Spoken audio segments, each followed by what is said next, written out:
A'udzu billahi minasyaitonir rajim. Bismillahirrahmanirrahim. Wassalatu wassalamu ala asrafil anbiya'il mursalin wa sayyidina Muhammad wa ala alihi wa sahbihi ajma'in wa man walah. Rabbi israh li sadri wa yassir li amri wahlul 'uqdatam min lisani yafqahu qawli. Mga minamahal po naming mga kapatid at mga kaibigan na walang sawahong sumusubaybay sa aming pong hinahayag na programa dito po sa Kape Talakayan, ay binabati po namin kayo sa lahat po ng dako ng Assalamu alaikum warahmatullahi wa ta'ala wa barakatuh, at isang mapagpala at magandang gabi po sa ating lahat. Mga kapatid, mga kaibigan, ang aming pong paksa na ipaglilingkod po sa inyo ng ating pong kapatid na Rashid na Indasan, ito po'y patungkol sa mga talata na palasak na ginagamit ng ating mga kaibayo sa pananampalatayang Kristyanismo upang patunayan nila, tindigan nila na si Kristo ay Diyos.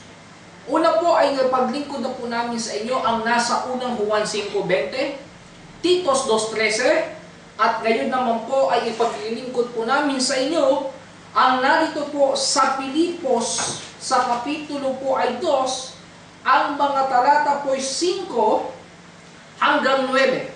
Pakinggan po natin.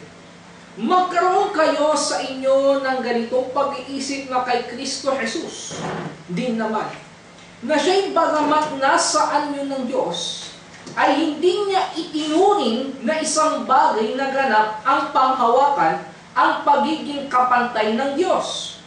Kundi hinubaran niya ang kanyang sarili at kinuha ang anyong alipin na naging katulad ng tao.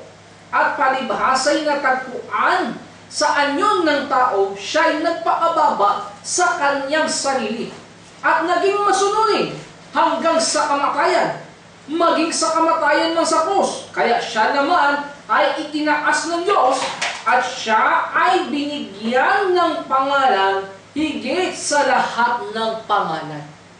Ngayon po, ay atin na pong wini-welcome muli ang ating kapatid na Rashid Indasan. Bismillahirrahmanirrahim. Sa ngalan po ni Allah, ang pinaka-maawain, ang pinaka-mahabagin. At nga pala, bago lahat, nais po natin ipakilala muli ang Kape Talakayan. Tapos ang ating kape. Ang ating pong kape, na ito po ay Brazilian Arabica. Isa lang po sa mga product klase ng kape dito sa Kape Talakayan. May mga kape po tayo dito na may ginseng, may mga Coffee Arabica tayo dito with Tongkat Ali, may mga Robusta po tayo dito. So, sana ma-enjoy po ninyo. At alhamdulillah. Ngayon, ay tulad sinabi mo, sa mga talatang ginagamit ng ilan ay na mga proponents of Jesus is God ay itong binasa mo sa Pilipos. Yes. At saka, Rashid, bago natin talakayin yung malaliman, yung patungkol sa Pilipos, masasabi natin yung talatang ito ay may kaugnayan sa tinatawag nating incarnation. Pag sinabi kasing incarnation, ito yung paniniwala na kung saan ang Diyos ay maaaring maging tao. At yun naman ang sinasaklaw ng Pilipos. Ano ba meaning ng incarnation? Ano kahulugan ng incarnation? Yes. Ang kahulugan po ng incarnation, batay po sa, ito po yung ating pong mababasa dito sa www.godquestion.org. Ganito ang ating pong mababasa. Incarnation is a term used by theologians to indicate that Jesus, the Son of God, took on human flesh. This is similarly to the hypostatic union. The difference is the hypostatic union explained how Jesus to nature are joined, and the incarnation more especially affirms His humanity. So yun ang kahulugan ng incarnation batay sa talatang, batay sa definition ng gumawa ng GodQuestions.org. Ngayon, Rashid, ang kung hindi ko ata ako nagkakamali, parang ipapaliwanag natin yan yung dalawang point of view ng dalawang doktrinang nagsilipana sa Christianity. Ito ang oneness at ito ang Trinitarian. Tama ba, Rashid? Tama po yun. Base doon sa definition binasa mo, no? Oo. Ang sabi kasi dyan, ito ay terminology ginagamit ng mga theologians. Yes. Obviously, malamang, itong meaning na binasa mo ngayon ay mga Trinitarian theologians. Trinitarian. Ang mga oneness naman, hindi naniniwala sa pre-existence ng Son of God. God the Son. Wala naman silang ganun. Sa kanila, dito kasi sa definition na binasa mo, the Son of God took on human flesh. Yung anak ng Diyos ay naging katawang tao. This is similar to hypostatic union. Ano yung union na tinutukoy doon? The difference is that the hypostatic union explain how Jesus, two natures are joined. And the incarnation more specifically appears his humanity. So, paano raw yung nag-join, nagkasama? Yes. Dalawang katalagahan ni Kristo. Ano yun? Diyos na at tao ka. So, alam mo, yan ay masasabi natin, illogical. Ambiguity. Kasi kung naniniwala kang ito ay baso. Oo. Ito ay baso. Yeah. Okay? Hindi ito walis. Walis. Diba? Ang walis ay walis. At ang baso ay baso. Hindi magiging baso ang baso kung siya hindi baso. Yes. Ano po ibig sabihin? Kung tao ka, Tao ka. tao ka. Sapagkat kung ang kahulugan mo ng Diyos ay perpekto siya sa kanyang katangian, katulad ni Allah subhanahu wa ta'ala, nagpakilala sa Quran, as-salam, sakdal, ang tanging, walang kapintasan, perfect. O hindi siya tao. Kung meron kang kapintasan, hindi ka Diyos. Diba? Kaya nga sa Biblia ba asahin mo na natin yung bilang 23:19. Sa bilang 23:19, ganito po. Osias, di ba? Oo. 11:9. Tapos magindi sa Malaki 3:6. Yes. Na ang Diyos ay hindi nagbabago. Paglingkod po natin. Ang nasa bilang sa kapitulo po ay 23, ang talata po ay 19, ganito po ang ating mababasa kung hindi ako nagkakamali. At ang Diyos ay hindi tao. Ayun. Hindi tao ang Diyos. Oo. Ang Diyos ay hindi tao. Hindi mo pwede sabihin, 100% na Diyos, 100% na ganda. Ang Diyos ay hindi tao. Hindi tao na magsisinungaling, ni anak ng tao na magsisisi, sinabi ba niya at hindi niya gagawin? O sinilita ba niya at hindi niya tutuparin? Kita mo, ang Diyos, hindi tao. Hindi lang yun. Hindi siya anak ng tao. Oo. Si Jesus, anak ng tao. Maraming beses na tinawag siya anak ng tao. Therefore, pag anak ka ng tao, at tao ka, hindi ka Diyos. Kasi, ang Diyos ay hindi tao. Ano ba? Sa Hosea 11:9, hindi ko igagawad ang aking mabangis na galit. Hindi ko babalik upang wakasan ang Efraim. Sapagkat ako ay Diyos at hindi tao. Ang banal sa hikna mo at hindi ako darating na may puot. Kita mo? Siya mismo nagpapakilala in first person, according to the Bible. Ang Diyos nagpakilala, ako ay Diyos sapagkat ako ay Diyos at hindi tao. Dapat, diyan pa lang tapos na Tapos ng pag-uusap. At saka ganun din naman, Karashid, sa tinatawag natin sa Malakias 3:6. Ano ang Diyos? Na ang Diyos ay hindi nagbabago. God will be never change. Mula sa kanyang katalagahan. Pakibanggit mo. Ito po'y babasahin po natin. Ito po ay Revised Standard Version. Yes. Yan. Sa Malaki 3:6, ganito po ang ating mababasa. For I, the Lord, do not change. Do not change. Pag binasa mo yung kanilang paliwanag yan, ng iba't ibang pagpapaliwanag sa talatang yan, It is pertaining to His nature, to His essence. Hindi nagbabago. God is immutable. Yes. Oh, hindi nagbabago ng anyo. Meron pa sinabi sa akin. Ano ba yung nakalagay sa James? Basahin natin, ha? Hindi ako nagkakamali. At so, Santiago. habang nahanap ko yung talata na inaano mo sa Santiago, ipaglilingkod na rin natin sa ating mga kaibigan, bigyan na rin natin ng konting information na yung doktrina na lumitaw o yung pasimulan ng doktrina na si Kristo ay 100% Diyos at 100% tao ay kakamakailan lamang ito'y lumitaw. Ito po'y lumitaw sa panahon po ng Konseho ng Salsidon. Sige. Ang Konseho ng Salsidon, ito po ay isang ecumenical council ng mga Katoliko, ng Bishop of Rome. Yung mga tinatawag na Katoliko. Yes. Sila naman kasi sa kanila naman nagsimula. Yes. At yung doktrinang iyan po ay nagpasimula ng 451 AD. Sa kanila nagpasimula yung mga iba't ibang doktrina ng Nagipana. Yes, Mga doktrinang hindi naman lumitaw sa panahon ni Jesus per se. Kaya masasabi natin na yung doktrinang ito is human-made doctrine. At yung doktrinang ito ay hindi parte ng mga unang paniniwala ng mga naunang Kristiyano.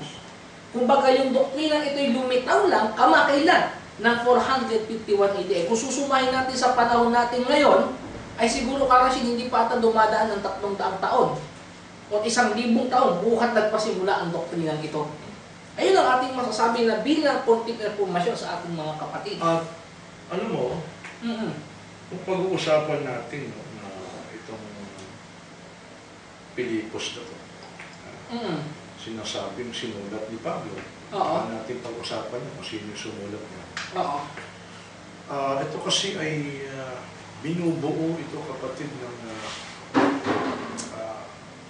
dalawang bahagi. At ito, maraming nagsasabi sa Bible scholar, it is a poem o tula. Tula. Na umusbong na hindi pa man ay susulat ni Pablo ang Pilipos. It is a common point. At ito'y nakanahati po sa dalawa. At ang bawat kalahati nito ay binubuo po ng 3 stanzas o 3 stanzas. At ang bawat stanzas ay 3 linya. At ito'y may kinalaman. Sa unang bahagi ay yung tinutukoy na who o sino. Pagkatapos, yung kalawang bahagi ay tumutukoy na magkagayon. Therefore, tinutukoy dun kung sino yung nasa unang bahagi. Kaya karasit, pag pinag-aralan pa natin ng malaliman yung nasa Pilipos 2, talakay 5 hanggang 9, siya talagang tumatalakay sa theology ng Christianity. Say natin. Isang malalim na pag-aaral patungkol sa theology ng Christianity. Nililitaw niya yung kanyang paniniwala na ito ang kanyang stand patungkol sa divine o sa pagiging divinidad ni Kristo. Kumbaga, dito natin makikita yung development ng pagka-divine ni Jesus. Yes. Kasi na-develop yan eh. Oo. Hindi naman umuspong kagad na ganyan kagad ang paniniwala eh. Kung pag-aaralan po ninyo, kung paano na-exalt, naitumpok o naitampok o naitaas si Kristo mula sa pagiging simpleng mangangaral sa Galilee, nangangaral sa Jerusalem, isang propeta, isang sugo, pagkatapos bigla na lang ito na. Yes. At so, Karoshit, historically background, bigyan muna natin siya ng malaking historically background. Kung titignan mo kasi ang aklat ng Pilipos, yung patungkol sa partikular na talatang 5 hanggang 9, kaya ang nakikita ko dito dahilan, kaya siya naisulat sapagkat nung panahong iyon, may mga naniniwala si Kristo hindi Diyos. Yes. At nung panahong iyon, may mga naniniwala si Kristo ay hindi co-equal, hindi kapantay ng Diyos. O masasabi natin, wala siyang pre-existed. Kaya sinulat niya para ma-refute niya yun. Yes. Yun ang nakikita nating malalim na dahilan dyan. Ano ngayon ang nakikita nating problema rito? Bakit ito walang effect kay Rashid? Walang epekto. Buti pa isa-isay natin brother. Dito sa saling binasa mo kanina, dito sa saling natin, dito sa ang bagong ang Biblia, ang Biblia, ito, luma na to eh. Ang Biblia, isa naman ang Biblia. Yan, parehas na yung luma yung mga salin natin. Isa-isay natin. Ito may tinutukoy na tularan ang pagpapakumbaba ni Kristo. So isa-isay natin, Brother Knight. Ang sabi dito, unahin mo natin sa ulo, 2:1.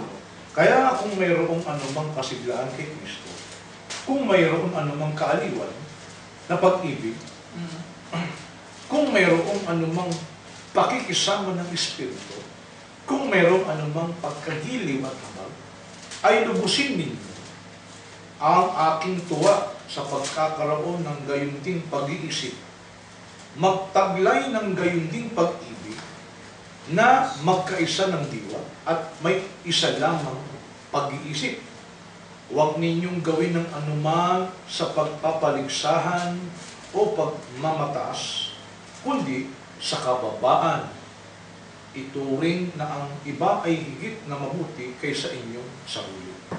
Huwag tingnan ng bawat isa sa inyo. Ibig sabihin, ang pagpapakumbaba tinutukoy dito eh. Huwag maging selfish. Yes. Ituring yung alalahanin din ng ibang kapakanan ng ibang tao, kapwa. At huwag daw isipin na ikaw ang mas mataas kaysa sa kanya. Tuloy natin. Huwag ninyong gawin ng anumang sa pagpapagbalsa o pagmamataas kundi sa kababaan. Ituring ng iba ay higit na mabuti kaysa sa inyong sarili. Huwag tingnan ng bawat isa sa inyo ang kanyang sariling kapakanan, kundi ang kapakanan ng iba. O ito talaga. Hindi yung pangsarili mo lang ang iniintindi mo, kundi yung sa iba, kapakanan din ang iniintindi mo. Yes. Ngayon, ito na. Magkaroon kayo na sa inyo ng ganitong pag-iisip na kay Kristo Jesus din naman. Ito na. Na siya Ay. bagamat nasa anyo ng Diyos. Ito. Si Kristo raw nasa anyo ng Diyos. Yes. Bakit sa talata ko? Pero sa talatang binasa natin, partikular sa version nito, hindi siya ang Diyos. Hindi naman sinabi, bagamat siya ang Diyos. May definite article. Hindi. Bagamat nasa anyo ng Diyos. Eh siya pala, nasa anyo ng Diyos. Alam mo, yung anyo, morphe sa Greek. Morphe? At kahit yung imago, image, ay halos magkasinanimos yan. Porque ba nasa anyo ng Diyos ay Diyos na. Ayun. Diba? Kung tinutukoy dito, hindi naman pwedeng may mga salin kasi sinadya eh. Bagamat siya ay Diyos, bagamat siya ay tunay na Diyos sa truly God, mamaya mabasahin din natin. Dito muna tayo sa particular na version nito. Na siya bagamat nasa anyo ng Diyos, ay hindi niya itinuring na isang bagay na dapat panghawakan. O, siya pala nasa anyo ng Diyos. Yes. No? Pero, hindi niya pinilit o hindi niya kinuha yung karapatan na yun, yung pagiging kapantay niya sa Diyos. Kapantay o anyo ng Diyos. Di ba? Hindi niya itinuring na isang bagay na dapat panghawakan. Eh, pinapakita yung pagpapakumbaba niya. Hindi niya itinuring na isang bagay na dapat panghawakan ang pagiging kapantay ng Diyos. Aba, meron tayo dapat maisip dito eh. Paano siya ang Diyos? Yes. Eh, meron palang Diyos na supposed to be magiging kapantay niya. Kaya nga, Karashid, ang ginamit yan sa Greek is morpheo. Siya ay nasaan yung Diyos. Tapos, yung to be equal with God, ginamit siya sa Greek na inay esateo. Yun yung pagkakagamit niya sa Greek. So, paano siya magiging Diyos kung samantalang merong isang Diyos na di sinsanay magiging kapantay lamang niya? Ay hindi niya itinuring na isang bagay na dapat panghawakan ang pagiging kapantay ng Diyos. Ibig sabihin, dapat pantay sila ng Diyos eh. May Diyos. Pantay sila dapat ni Kristo eh. Yes. Kaya lang, nagpakumbaba siya eh. Mm. Inalis niya yung karapatan na siya ay maging anyo ng Diyos at kapantay ng Diyos. Iyon. Anong ginawa niya? Tuloy natin. Kundi, ikaw lang ang magbasa nito. Sabi sa talatang 7, kundi hinubaran niya ang kanyang sarili at kinuha ang anyong alipin at naging katulad ng tao. Aba, diyan sasalin mo. Ano sinabi? Sasalin ko po dito sa talatang 7, kundi bagkus hinubad niya ito at nag-anyong alipin na nakitulad sa mga tao. Ano ba yung hinubad niya? Kung siya ay Diyos, Oo. di hinubad niya ang kanyang pagka-Diyos. Di pag sinabi, hinubad niya ng kanyang pagka-Diyos, he emptied himself sa King James Version. O di hindi na siya Diyos. Parang ganito ka na sila. Pasok natin to. Naalala ko dati yung debate na napanood ko sa YouTube, yung sa panitan ng GOC o yung Church of Christ in the Philippines na lumitaw sa Pangasinan. Tapos UPC, United Pentecostal Church of Christ. Ang tanong ng pastor niya, saan mo mababasa sa Biblia na wala ang Diyos ng 34 Diyos sa langit? Binasa yung talatang ito sa talatang 7. Sabi niya dito, kundi bagkus hinubad niya ito. Kung yung hinubad ni Kristo doon, yung kanyang pagiging Diyos. Kaya yung panahon hinubad niya ang pagiging Diyos at siya'y naging tao, talagang taong-tao na. Kaya walang Diyos ng 34 years. Oneness siya. Oneness. Lalo na itong salin na ito, basahin mo. Oo. He gave up.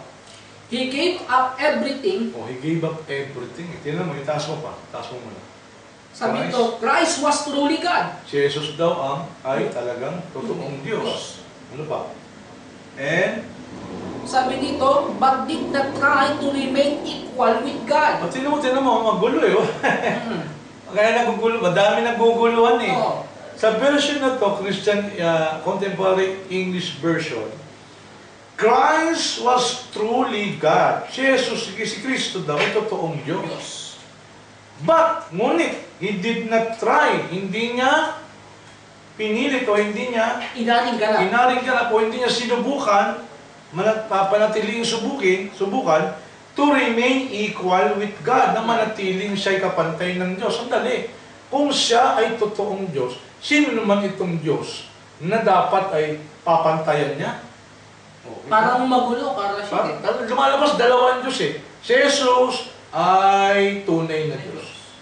Dito sa salin na to Ngayon, ngunit, hindi niya pinilit at hindi niya sinubukan na manatili siyang kapantay ng Diyos. Sino to? Na kung saan hindi niya pinilit na maging kapantay.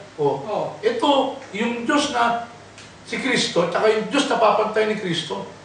Tingnan na lang natin, Karasid. Pagsalitang papantayan, lalabas ito, papantayan mo pa lang ito, ibig sabihin, hindi pa kayo magkapantay. Mas mataas talaga ito. Ay lalabas dalawang Diyos dito eh. Tingnan na lang natin. Si lang din ng oneness dito sa paliwanag. Yes, totoo, Karasid. Napansin mo, itong paliwanag ng oneness. Sabi dito sa gloriouschurch.com, actually, ang isa sa mga author din nito, si David Bernard. Paborito yan ng mga oneness sa Amerika. Paborito yan ng mga oneness, na ito yung mapapasa natin sa Beacon Apostolic Library, isa pong apologetical site nila sa internet, na kung saan ay pinapaliwanag nila dito yung lahat ng mga arguments against sa oneness theology. Ang paliwanag nila patungkol sa Pilipos 2.9, pakinggan po natin, Pilipos 2.5 hanggang 9, kung ito ba'y magiging katanggap-tanggap sa ating sentido komon. Ang sabi po dito, meron nagtanong, kasi ito, Karashi, is a form of question. Tapos, meron silang answer. Ang sabi dito, thank you for all your response. I'm delighted, but I need to further clarification here. You accept Jesus pre-existed as Supreme God, but looking what Jesus think at Philippians 2. Jesus was in the form of God, and did not consider it robbery to be equal with God. Ayun na. Ang sabi dito, simple term, Jesus was God, but did not think Himself, and so become obedience to God the Father. Please clarify. Question yan sa kanila. Ito ang sagot nila. The problem you are having is that you are adding pre-existent into Philippians 2:5-9. Whereas in reality, it is only describing the days of His flesh. This passage has nothing to do with God becoming man. It is only describing the emptying the serving, the humbling, and the obeying of the man in fulfillment of the plan of God. When Paul writes that Jesus was in the form of God, he was saying that he was God manifested in flesh. In the flesh. Oh, yun, in the flesh. And his form was that of God Himself. Ano? I beg to disagree. Oo, ang Mr. gulo. David Bernard. Oo. Bakit? Parang namang itinuturing mong engot ang lahat ng nagbabasa eh. Sinasabi niya, palusot niya rito, siya din yun. Yun nga. Siya din yung Diyos na pinapakita lang sa Pilipos, hindi yung pre-existence ni Kristo, kundi yung Diyos mismo decided na maging tao. Hindi po ganun na sinasabi. Si Kristo, ayon kay Pablo, ay nasa anyo ng Diyos. O di may Diyos, na si Kristo anyo lang, pagkatapos hindi niya inaringgan ang pagiging kapantay ng Diyos. Bagamat supposed to be kapantay siya ng Diyos. Kaya hindi niya itinuring ang sarili niyang kapantay ng Diyos eh. Ha? Hindi ito. Lalabas may isa pang Diyos eh, na dapat papantayin ni Kristo eh. Okay? So magkaiba yan eh. Iba yung Diyos na to, iba din si Jesus Christ. Kaya semplang one ito. Ayun, itignan lang natin Karasid. Ito pang problema. Pag binasa mong salin na to, He gave up everything and became a slave when He became like one of us. Oh, ha? He gave up everything eh. Kumbaga,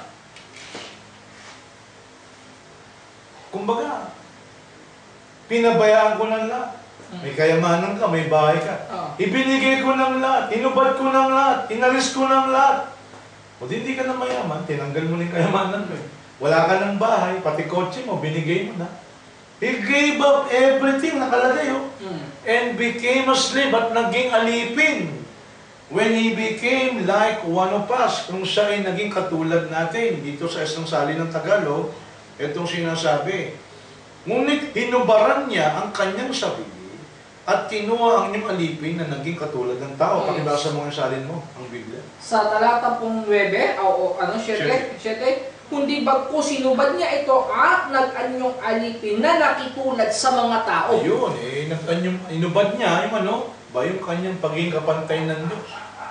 Oo. Hindi na siya kapantay ng Diyos. May sagot pero kababa Karasid sabi nila, hindi, maling pagkaunawa mo.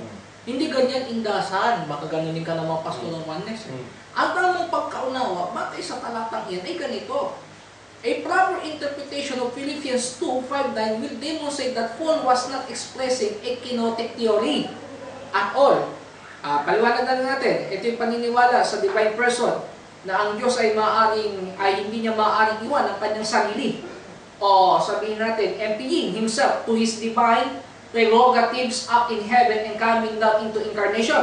But rather, Paul was revealing in the depth of humility of God Almighty. Ayun ang paliwanag nila dyan. Hinahayag lang din Pablo na pinapakita mismo ng Diyos na makapangyarihan sa lahat yung kanyang pagpapakumbaba, who was already manifest in the flesh. Baka mamaya, ano ang masasabi mo ng Karasid? Una-una, ang tinutukoy naman dito si Kristo eh. Oo.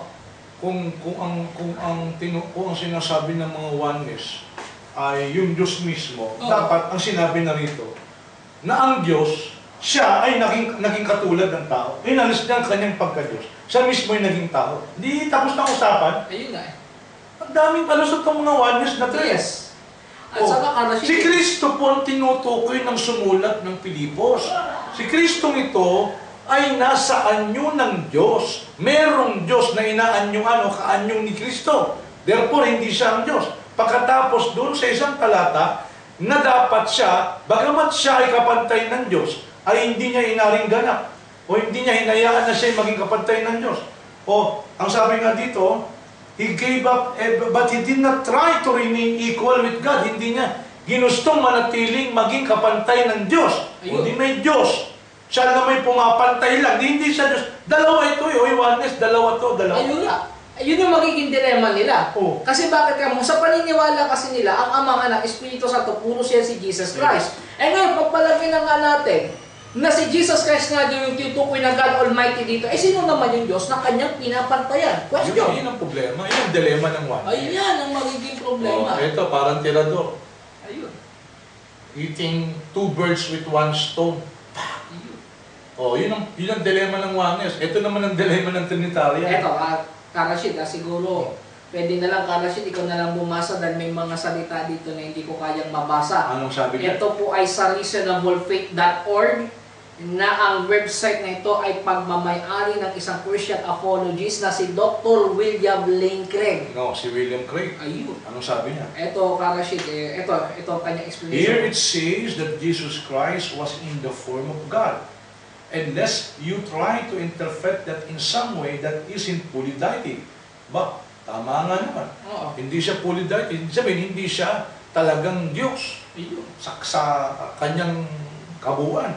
He says that he didn't count equality with God something to be grasped, something to be held unto. Rather, he relinquished. Pag sinabing relinquish, katulad din ng sinabi nito, he gave up everything. Tinanggalan niya. No? His status and emptied himself. Pag sinabing empty, halimbawa itong cup, may laman. You empty the cup, tinanggalan mo ng laman. Di wala ng laman. Sa Tagalog, hinubad niya. Hinubad, O, di tinanggal, hindi, kung Diyos siya, hindi na sa Diyos. Kung siya'y nasa ng Diyos, di wala sa pagkanya ng Diyos. Kung siya'y kapantay ng Diyos, di wala sa pagkapantay ng Diyos. O, mo, kahit saan ang sagot mo, kahit saan papunta ka sa dilema. At ang sabi diyan, saan tayo? Taking the form of a servant and being born in the likeness of man, which speaks of the incarnation, here we have a very strong statement of Christ's equality with God Himself. Self-contradictory ito Ayun. Di ba? Self-contradictory itong pahayag niya. Ang hirap talagang yung ganitong konsepto na yung Diyos ay naging tao, nagkatawang tao. Naku, ang hirap niyan Talagang na po nauwi sa dilema. Ang dilema po ng Trinitarian ito, pakinggan niyo. Akala ko ba pag sinabing Diyos, binubuo ng 3 persona? Bakit dito? Yung isang salitang Diyos, yung Diyos, nakatiwangwang, tumutukoy lang sa isang persona. Pagkatapos si Kristo, kung Diyos na siya, pumapantay lang pala siya sa Diyos. O di dalawang Diyos ngayon, isang mababang Diyos, na pumapantay lang sa Diyos. Ngunit, hindi niya hinayaang manatiling kapantay siya ng Diyos, tapos hinubad niya ang kanyang pagiging kapantay ng Diyos. Hinubad niya ang kanyang pagiging anyo ng Diyos. Hindi na pupunta sa dilema. Kaya Karashid, masasabi natin, huwag namang masasaktan ng ating mga kaibigan at ang mga nakikinig sa atin. Sa madaling salita, yung Christian concept of theism is talagang hindi rational, kundi irrational. Yes. And it is not acceptable by logic. Illogical. Illogical talaga. Ito pa isa. Christ was humble, verse 8. Oo. He obeyed God. Sinunod niya pa Sandali. Diyos. Hoy, oneness. Paano mo sasagutin to? Si Kristo ay nagpakumbaba. Sinunod niya ang Diyos. Paano? Kaya yung oneness nakukuryente sa debate. Kung siya ang Diyos na naging tao, sabi ng mga oneness, wala na raw Diyos. Extreme oneness na nakalaban natin. Oo, 34 years. Siya pala yung Diyos na naging tao. Bakit ito sinasabi ng Pilipos? Ang dami pang paliwanag si David Bernard. Para bang ginagawa niyang engot ang tao. Hindi kayo makakalusot, lalo na sa Muslim. Tingnan nyo Christ was humble. He obeyed God. Sino tong Diyos? Na kung saan nagpakumbaba si Kristo, kung saan sinunod ni Kristo. Sa mga Trinitarian naman, akala ko ba pag sinabing Diyos ay binubuo ng 3 persona? Bakit po ito? Si Jesus sumunod sa Diyos. Ang dali lang. Sinong Diyos yun? Sinong Diyos yun? Kung sinasabi niyong Diyos ay Ama, Anak, Espiritu Santo, kasama si Kristo dun sa iisang Diyos, sino naman tong Kristo na to na nagpakumbaba sa Diyos. Sa Diyos at sumunod sa Diyos. O, ang akong gulo. At saka Karashid, by definition. Ang gulo-gulo nyo. At saka by definition, Karashid, pag sinabi kasi yung one God sa konsepto ng Trinity, hindi maaaring mag-iisa kung wala ang tatlong persona. Sapagkat yung iisang Diyos, binubuo ng tatlong persona. Kaya dapat tamang argument natin, sino yung Diyos na yan na tinutukoy sa talatang 8? Na yung kung saan si Kristo ay doon nagpakumbaba. Ayun ang malaking tanong sa kanila. Lalabas, meron tatlong Diyos, meron isang Diyos na may tatlong persona, at meron pang isang Diyos ulit na panibago. Ito pa ngayon, sa verse 9. Then God, sino naman itong God na to? Gave Christ the highest place. Dito naman, kaya siya naman ay itinaas ng Diyos. Sino po ang nagtaas kay Kristo? Ha? Tingnan nyo, ha? May problema ako sa talatang ito. Yes. Kung totoong nagpakumbaba si Jesus, ha? Bakit naman, bandang huli, siya itinaas? Lalabas hindi totoong nagpakumbaba. Kasi kung totoong pagpapakumbaba, wala ka nang iisipin na ikaw ay matatampo kung itataas bandang huli. Lalabas, meron kang premyo na inaasam-asam. So, hindi po pagpapakumbaba yun. Amen. In other words, ang tunay na pagpapakumbaba, wala ka ng kalulati ang hinihingi pa. Dito, lumalabas pala, pagkatapos niya magpakumbaba, at nang dahil sa kanyang pagpapakumbaba, itinaas siya ng Diyos. Okay, ito tanong. Di dati pala, hindi siya itinaas ng Diyos. Pababa talaga siya. Yes. Kaya siya naman ay itinaas ng Diyos. At siya'y binigyan ng pangalan higit sa lahat ng pangalan. Kailan niya tinaglay ang pangalan nito na higit sa lahat ng pangalan? Kamakailan lang.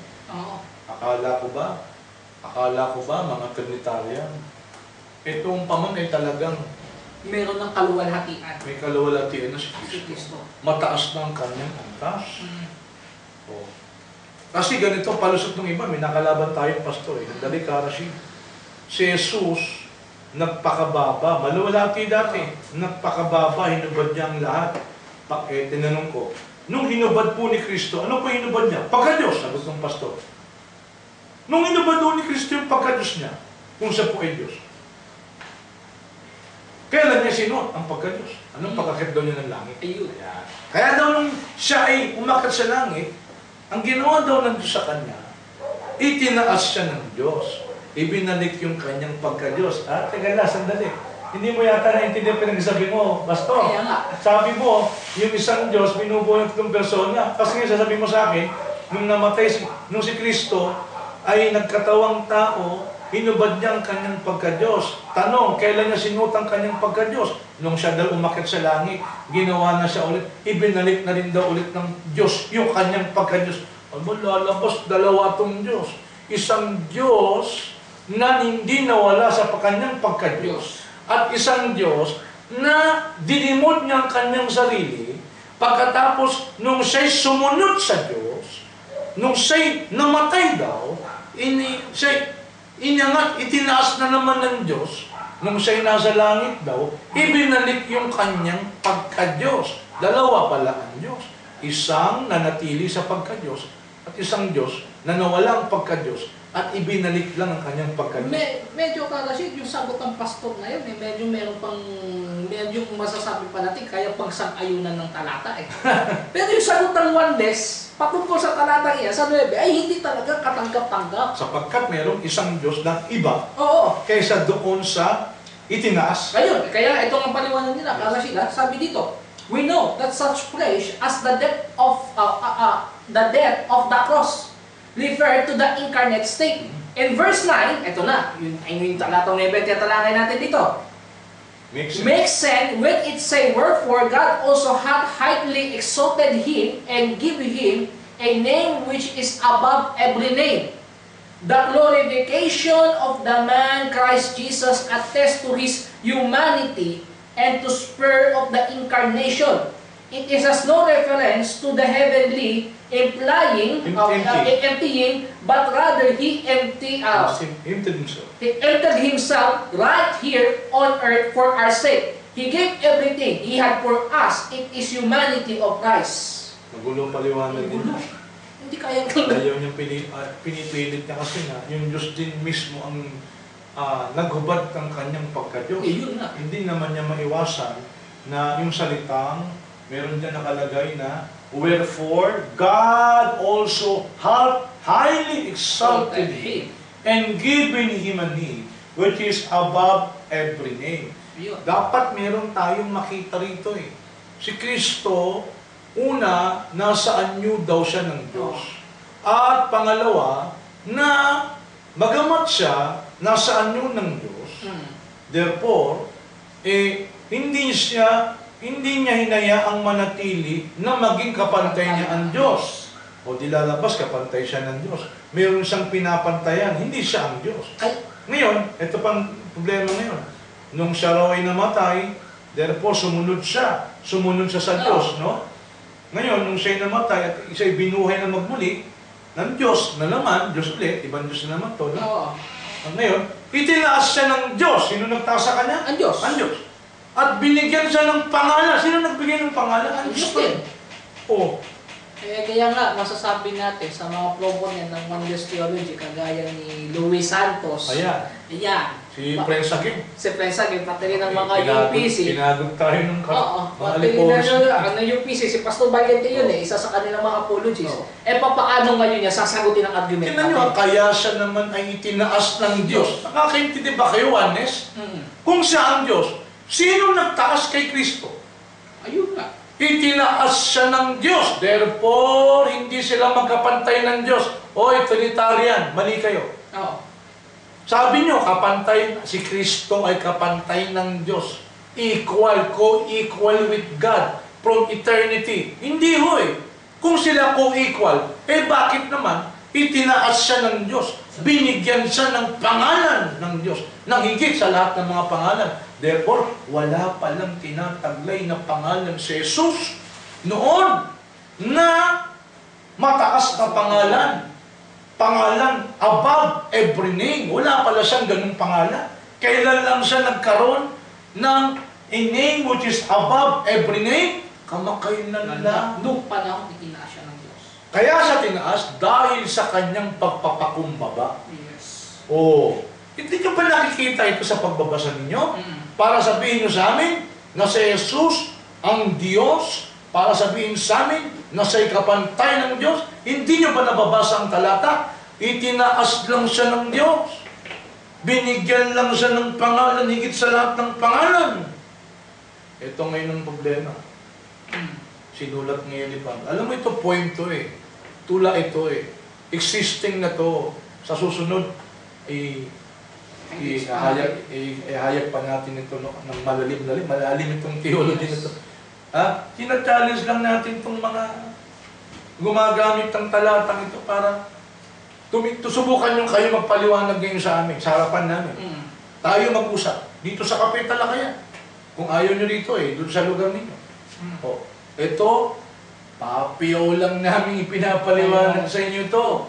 Para hindi nyo mabutin na nyo, eating two birds with one stone. Ating pong, sa pamamagitan ng talatang ito, ginigiba po natin yung argument ng oneness at saka Trinitarian. Sama na natin si Eli Soriano.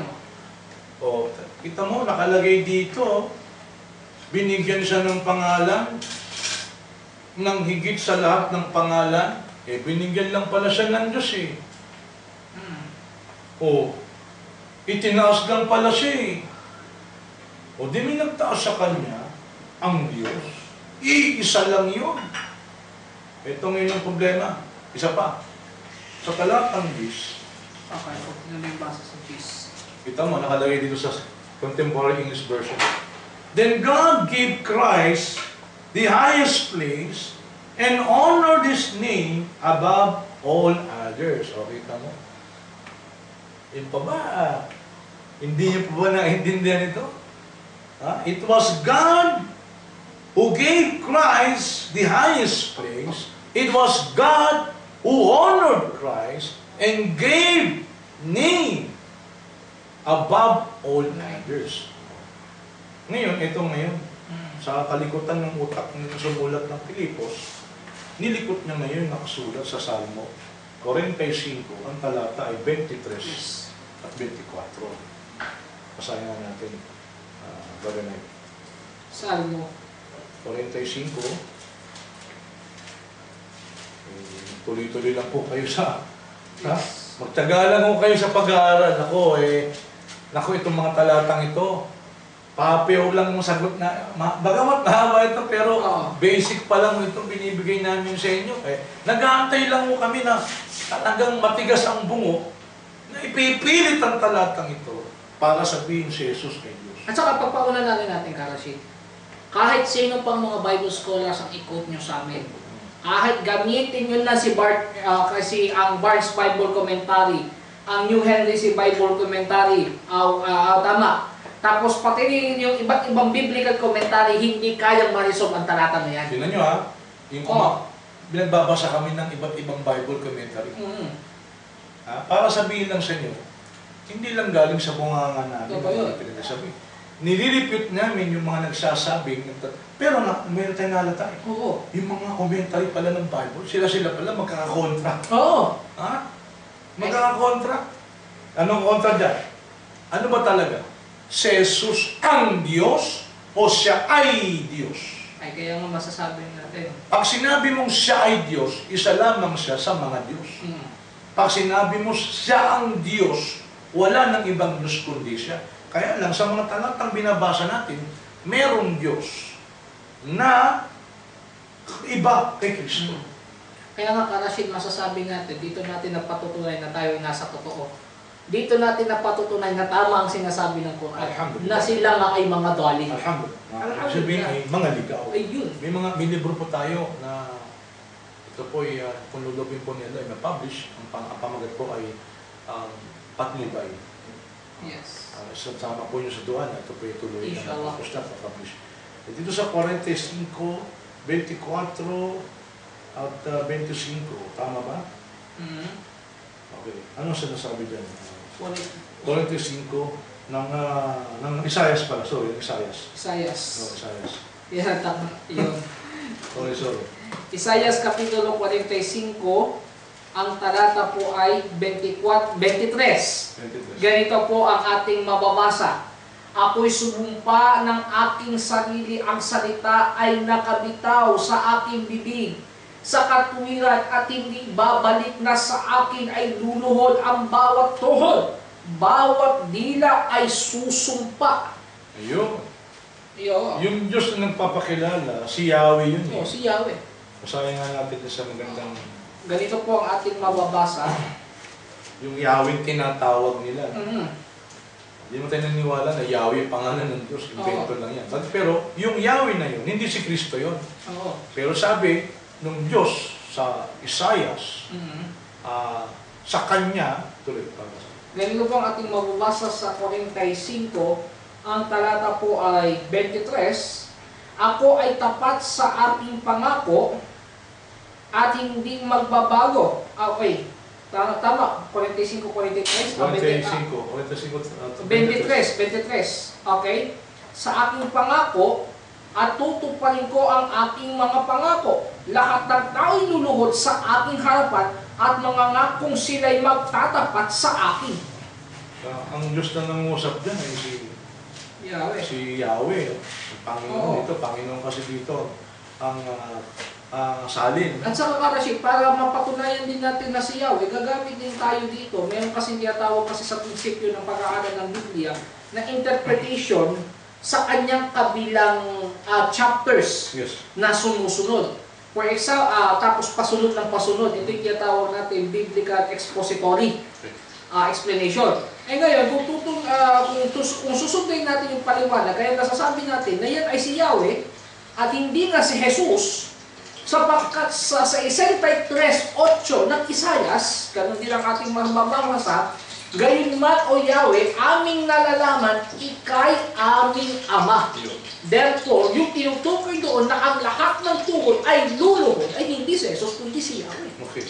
Ito sa 45, 21 ng Isaias, at yung Yahweh na nagpakilala na yun. O dito sa salin ko, Panginoon. Hindi ba ako na Panginoon?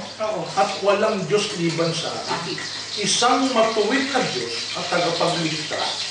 Walang iba liban sa akin. Ang linaw eh. Ngayon, yung Diyos nito na walang iba maliban sa Kanya, nagsabi siya sa 24, Kanyang sasabihin sa Panginoon lamang ang katwiran. Sa Panginoon lamang. Diyan, kay Yahweh lamang. Kay Yahweh lamang. Hindi si Jesus yun. Oo. Ang katwiran at kalakasan, iyon ang sasabihin tungkol sa akin. Sa Kanya'y magsisiparaon ang mga tao at ang lahat ng nagkagalit sa Kanya ay mapapahiya.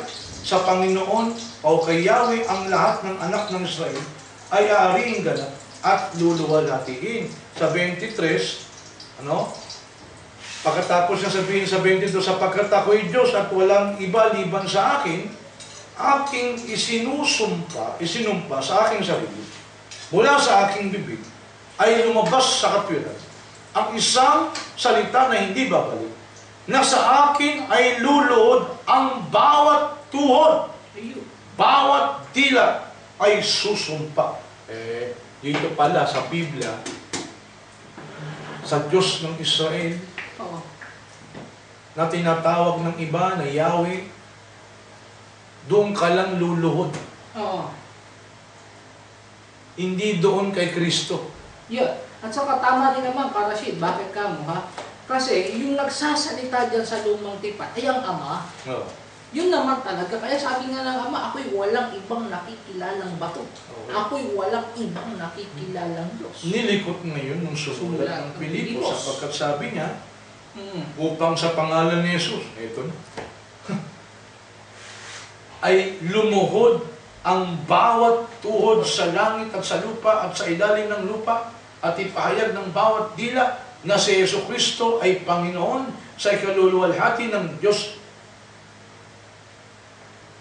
na Ama. Talagang dito itinaas niya si Kristo na dapat disin sana luluhod ka lang doon sa Diyos. Nag-iisang Diyos na tunay na hindi si Kristo, sapagkat mayroong nag-iisang Diyos lang at ang sabi niya, wala ng Diyos liban sa akin. Ako lang mag-isa, wala ng iba. Yan ang masasabi natin sa sumulat ng Pilipos. Yes. Merong ito, gumukonta to, nauwi sa dilema ng mga taong naniniwala na siya ang Diyos o si Jesus ay kapantay ng Diyos.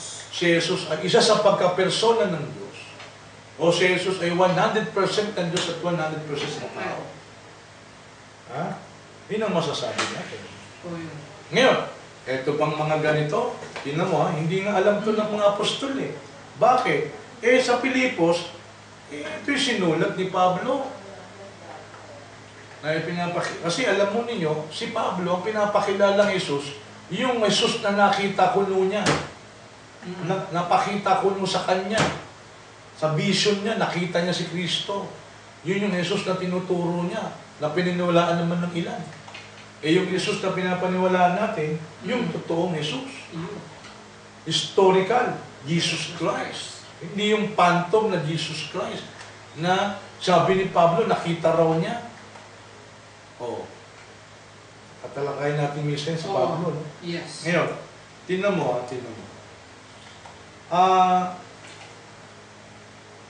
Yung mga alagad, bagay na yun. Basahin natin paano manalangin. Basahin natin yung nakasulat sa isang talata ng Gawa. Tama ba? Nasa Gawa, Kapitulo 4 ata yun. Kung ako'y... 4, no? At sila'y nanalangin. Yes. Ano yung panalangin nila? Yun ay hindi nagkakamali. Yun ay ating ipaglugod na sa ating... Nanalangin upang magkaroon ng katapangan. Yes. 23. Simulan natin sa 4:23. Pagkatapos na sila'y mapalaya, pumunta sila sa kanilang mga kasamahan at iniulat ang lahat ng sinabi sa kanila ng mga punong pari at ng matatanda nang ito'y kanilang marinig, sama-sama silang nagtaas ng kanilang tinig sa Diyos. At nagsabi, nanalangin sila, O Panginoon na gumawa ng langit, ng lupa, ng dagat, at ng lahat ng naroroon, ganun nila tinawagan Diyos eh. Mga apostol na to ikaw na nagsabi sa pamamagitan ng Espiritu Santo, sa pamamagitan ng bibig ng aming amang si David. Tama? Sa pamamagitan ng bibig ng aming amang si David, binanggit pa si Propeta David sa kanilang panalangin, na iyong lingkod, si David daw, lingkod ng Diyos, alipin ng Diyos. Bakit nagalit ang mga hintil at nagbabalak ang mga tao ng mga bagay na walang kabuluhan? Ang mga hari sa lupa ay naghanda upang lumaban, at ang mga pinuno ay nagtipon laban sa Panginoon at laban sa kanyang Kristo. Panalangin nila ito. Sapagkat sa katotohanan, sa lungsod na ito, sina Herodes at Poncio Pilato, kasama ng mga hintil at ng bayan ng Israel, ay nagsama-sama laban sa iyong banal na lingkod na si Jesus na iyong pinahiran. Ano raw si Jesus? Ang iyong banal na lingkod. Hoy, alipin lang pala si Kristo ng Diyos eh. Hindi sila nanalangin kay Kristo. Nanalangin sila doon sa umaalipin kay Kristo. Nanalangin sila doon sa lumalang ng langit at lupa. Doon sa Diyos ni Kristo. Nanalangin sila na kung saan si Kristo ay banal na alipin. Tuloy natin. Upang gawin ang anumang itinakda ng iyong kamay at ng iyong pasya na mangyayari. At ngayon, Panginoon, tingnan mo ang kanilang mga banta at ipagkaloob mo sa iyong mga alipin na masabi ang iyong salita na may buong katapangan. Yan. Habang iyong inuunat ang iyong kamay upang magpagaling at ginagawa ang mga tanda at mga kababalagan sa pamamagitan ng pangalan ng iyong banal na lingkod na si Kristo, na si Jesus. Lingkod na naman, ilang beses. Si David, lingkod, alipin ng Diyos. Si Jesus, makalawang ulit na binanggit na lingkod o alipin ng Diyos. Hindi sila nanalangin kay Jesus, kapagkat hindi naman siya ang Diyos. Merong tinawag ang mga apostol na Diyos. Ganito sila manalangin eh. Iba, okay manalangin eh. Tinatawag si Jesus eh. Mali. Ultimong mga apostol, ang tinawag yung Diyos na lumalang ng langit at lupa. Yung Diyos na umaalipin kay Kristo. Tinawag si Propeta David, pinawag si David na alipin, tinawag din si Jesus na alipin. O pareho silang alipin ng Diyos. Kaya maganda sinasabi ng Quran eh. Ang sabi sa Quran, ano naman ang pagpapakilala ni Jesus patungkol sa kanyang sarili. Basahin natin. Ayon po sa huling kapahayagan ng nag-iisang Diyos na tunay, ang aklat na ibinigay po sa atin ni Allah subhanahu wa ta'ala sa pamamagitan ni Propeta Muhammad sallallahu alaihi wasallam ng huling sugo. Ang sabi ni Nabi Isa alaihi salam, Qala inni Abdullah atani al-kitab waja'alani nabiyya, katotohanan ako ay alipin ni Allah. Binigyan niya ako ng aklat at ginawa niya akong propeta. O di malinaw, alipin din pala siya ng Diyos. Sa Quran, alipin siya ni Allah, alipin siya ng Diyos. Sa Bible, ganun din po. Ganun din po. Alipin po siya ng Diyos. O hindi siya yung kapatid ng Diyos. Yes, tama yun. Kasi although mayroong mga talata na sinasabi na si Kristo nga ay tumatalakay na parang anak ng Diyos, pero in fact, sa Amplified Bible, tinawag si Jesus Christ as a servant of God. Servant Jesus. So verse 27, For in this city there actually meet and plotted together against your holy child and servant Jesus. Servant. Pwede. So, hindi yung kapantay. Hindi kapantay. So, panalangin na yan, Panalangin yan. ng mga apostol. Kaya ibang panalangin, mali. Si Jesus Christ yung tinatawag sa panalangin. Yung mga apostol, hindi naman si Jesus Christ yung tinawag niya sa panalangin. Direkta silang nanalangin sa Diyos. Saka Rashid, ipaglingkod na natin yung term na holy child, yung patungkol sa anak ng Diyos, hindi lang to especially kay Jesus Christ. Ang main point dito, si Jesus Christ, lingkod ng Diyos. Yun ang main point sa Pilipos, sa ikalawang kabanata po ng Pilipos, pinapakita lamang doon, merong isang Diyos. Yes. Na Pinapantayan. Na isang Diyos na lumalabas yung talata na yan ay nagiging dilema sa Trinitarian at saka sa Oneness. Sapagkat nababasa natin, si Pablo mismo, bagamat dito makita natin, inaangat niya si Kristo eh. Pero, hindi katulad ng paniniwala ng mga Trinitarian na ang Diyos pala ay kapantay ni Jesus at sila ay co-equal sila. Eh kung co-equal sila, bakit naman ang Diyos itinaas si Jesus at nagbigay ng pangalan above every name? O kung magkapantay sila, siguro dapat si Jesus magbigay din ng pangalan sa Diyos above every name. O kaya si Jesus, itaas din niya ang Diyos. Hindi ganun eh. Ang nagtaas po kay Kristo ay ang Diyos mismo. Diba? Kaya nga, mayroong talata, diba, sa Acts chapter 2, verse 36, tama, ginawa siyang Panginoon. Ginawa siyang Panginoon at Kristo ng Diyos. O di, kung di pala, lalabas pala, hindi siya Panginoon before. Tapos kayo din naman sa gawa 3:14, kung hindi ako nagkakamali. Ang sabi? Kung ating mababasa, 3:13 ata yun, ng aklat din ng gawa, ganito po ang ating mababasa, batay po sa sinasaad ng Biblia. Ang Diyos ni Abraham at ni Isaac at ni Jacob, ang Diyos ng ating mga magulang ay niluwalhati ang kanyang lingkod na si Jesus. So, di lingkod. Lingkod. Servant of God. So, yung sa talata naman, ginawa siya ang Diyos, si Kristo ay ginawa na Panginoon at Kristo. Sa 2:26. Na gawa. Ang sabi niya, pakibasa naman. At pakatalastasingan ng buong ang angkan ni Israel na ginawa ng Diyos na Panginoon at Kristong, eto si Jesus. Sino mo sa mga Oneness, same lang sila dyan. Oo. Yung Diyos, si Jesus, ginawa niyang Panginoon at Mesias o Kristo. Therefore, may panahon pala na hindi siya Panginoon. May panahon na hindi rin siya Kristo. Hindi siya din Kristo. Oo.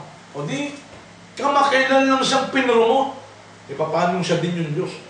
Ito nga ang gumawang Panginoon dito. Yung Panginoon sa Bible, sa New Testament, kurios, hindi po ito exclusive kay Jesus Christ. Ginamit din ito sa mga tao, ordinaryong tao. Kahit sa kayamanan, ginamit niya sa Mateo Kapitulo 6. Panginoong pantao, simpleng amo, tinatawag din kurios. Sa Colosas. O dito, makikita natin, sa mga Trinitarian naman, hindi. Lalo ng dilema sapagkat si Kristo pala, hindi pala talaga katutubong Panginoon. Iyon.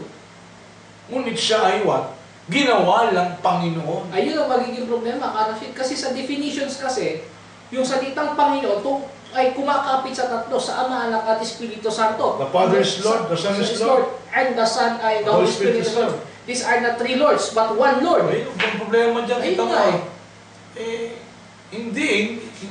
May panahon pala na si Jesus ay hindi Panginoon. Kaya nga itong tanong, kung talaga ng unang panahon ay Panginoon na si Kristo, ay bakit ginawa pa siyang Panginoon sa 2:26? Kung nananatili na at nasa title niya na pala yung pagiging kuryos. Panginoon, curious. Pagkat yan actually, pagiging curious, it has something to do with creation. Ayun. It has something to do with pagmamay-ari ng sansinuko. Kahit si Kristo mismo chapter 11, verse 25, basahin natin, kapatid. 11:25 ng aklat ng Mateo, ganito po ang ating mababasa. Yan. 11:25. Pakinggan po natin. Ganito. Nang panahong yaon ay sumagot si Jesus at sinabi, ako ay nagpapasalamat sa iyo, O Ama, Panginoon ng langit at ng lupa. Panginoon ng langit at lupa, hindi si Jesus. Oo.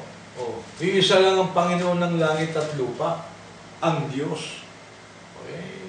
Gumamit tayo ng Biblia para mga teorya sa kanila. At saka, Rashid, napansin na natin, medyo lumalalim na ngayon ng gabi. Siguro sa isang pagkakataon natin, ipaglingkod pa natin ang talatang ito. Alauna na. Oo, kung ano pa ang susunod na dilema ng Pilipos 2:6. So, abangan po ninyo, sasamantalin ko po ito. kung lulubin po ni Allah ay matutuloy po yung ating debate sa Friday sa isang American Baptist missionary. At ito po isang doctor ng theology, Yes. Dr. Timothy. So, warning lang, baka magkaroon kayo ng nosebleed sapagkat Englishan po ito. Ayun. At inshallah ay matuloy po ito. Kanina kasi nandun tayo eh. Oo. Kaya lang, wala po, hindi po sumipot yung nakausap nating US Marines. Dahil sa may sakit pa rin. Nung Wednesday, ganun eh. Yes. Matyaga tayo eh, ganun talaga eh. You want to win the soul, talagang dapat may tyaga tayo. Tapos kadalawan na din, masasabi natin yung video hindi na Well, i-record. hindi na-record yung no. Pero inshallah sa Friday po ay sa abot ng aming kaunting kakayahan, sa kalooban po ni Allah, ay amin pong may record po yan at matuloy po sa darating na Biyernes. Inshallah. Inshallah ta'ala. At samantala, magpaalam muna tayo. Muli, ito po ang inyong kapatid na si Brother Abdul Wahid Marino. Mga kapatid, ay subaybayan niyo lang po ang aming programa po sa Kapital Lakayan. At ipaglilingkod po namin sa inyo muli ang part 2 ng series ng Pilipos 2, Kapi 5 hanggang 9 po. Part 1 lang pala yun. O part 1 pa lang. Ipaglingkod na natin din ang part 2. Nga, may sumagot eh, para mabulaga sila sa part 2 natin. Yan. Hindi pa ho namin inilalabas. Ito po ang masasabi ho namin sa inyo. Lahat po ng anting-anting, lahat po ng agimat, na ginagamit po ng mga proponents of God is Jesus, mga verses sa Bible, iniisa-isa po namin na inilalahad po sa inyo. Para kayo mismo, mga kapatid natin sa Islam, mga Muslim na mahilig po sa da'wa, mahilig sa comparative religion. Ito po magamit maging instrumento po, sabi namin ito, sa kapahintulutan po ni Allah, makabahagi man lang po kami sa inyo ng maliit na karunungan. Na naisishare po namin sa inyo. Sukat na ating pong ikatatagumpay sa ating pong pagdadawa. Our duty is only to convey the message. At saka masasabi natin, Karashid, nasa part 2 pa lang tayo, hindi pa natin na napapalingkod ang sa Colossus 2.9, Hebreo 1.8, hanggang Gis. Yes. Lahat yan, ipaglilingkod natin, pati ang 1.20.28. Yun, hilig yan. Pati na lang yung Apokalipsis 1, 8. 8. 1.1.1. 1:1. Ay, paglingkod pa natin yan sa mga susunod. Basta stable lang po, mga kapatid. At yan po, ipaglilingkod po namin ni Karashid Indasan sa abot po na Wala na po silang ilalabas. Oo. Matututunan na po natin dito sa Kapital Lakayan. Ang tabay lang po kayo, mga kababayan, mga kapatid ko sa pananampalatayang Islam. Ano na? Yes. Ito po muli ang inyong kapatid na si Brother Abdul Wahid Marino. Karashid, pinanghuling pamamaalam. Ito po, si Karashid Indasan. Assalamualaikum warahmatullahi ta'ala wabarakatuh.